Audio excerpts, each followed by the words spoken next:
Good morning and welcome to part two of a six-part series on the home buying experience. The last topic we discussed was choosing a realtor, and today part two is about the home buying, the search process. As you go into it, you'll find a lot of different things, and everybody has different ideas. These are just my tips, my techniques, and kind of things that I think help everybody in a universal way. So I'll get into it.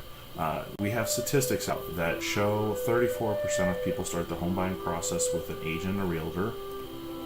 29% start with an online search. Either something pops up, they're looking at it, or that's just where they go to start. And then 14% starts with a yard sign, and that's maybe they said, oh, there's an open house, or hey, I'm really interested in what that looks like.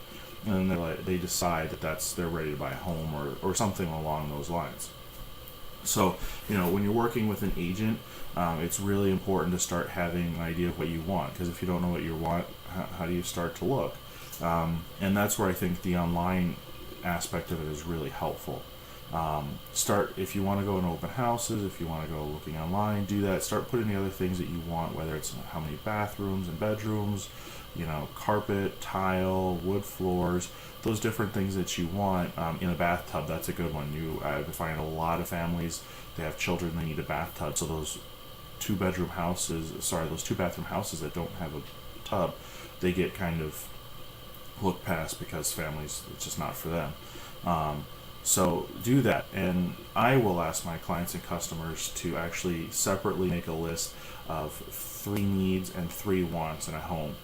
And what I find is when they put them together, and I usually have to do this whole thing just on their own because I don't need to know kind of the little things that they want until they put them together, and then they say, okay, well, these are the 4 or 5 things that we absolutely need, and these are the 3 things we'd really like.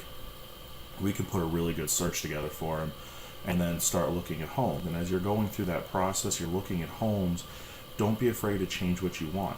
Sometimes you make that decision, I thought I really needed this, I don't.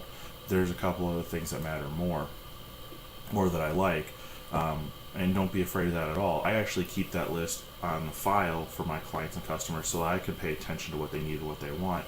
And as I'm doing my review on a weekly basis, I could say, oh, well, we were looking at homes that didn't look like that. No wonder we didn't find something they liked, or just different aspects of it can keep me focused for you and helping you. Going into open houses are a great way to look at houses. I definitely suggest, if you don't have an agent yet, be open and use that time to interview a realtor. If you do have an agent yet, bring a business card. I coach that to a lot of my clients and customers. Say, hey, just write your name on the back. I actually have a place for it. And just hand that to the agent when you go inside. And, if they have questions that they need answered, they'll call me, or sometimes they'll talk to you, but they'll just let you look around and they won't do anything else besides asking you maybe sign in. So that's a really good way to look at homes. And then the constant feedback, and be prepared to look at probably 10, 15. I've heard of people looking at 45 houses. Whatever number you need to look at to decide what you need and what you want in a home. It's a big purchase, it's a big decision, and if you don't walk in the house and it's not the one you want, it's not the one you want. We can't push that, and hopefully nobody is. So that's the search. I think it's probably the most fun part, because you're just going and you're looking, and there's no contingencies and no deadlines and no numbers, and you're kind of just looking at homes and deciding what you want, and then that's fun. And then you get into the part that you have to maintain your deadlines and things like that. So have fun with it. I appreciate everybody watching. Tune in for the next one. I hope to have that out in the next week or so. I'm not quite sure yet, but we'll get it out as soon as we can, and have a fantastic time. Thanks.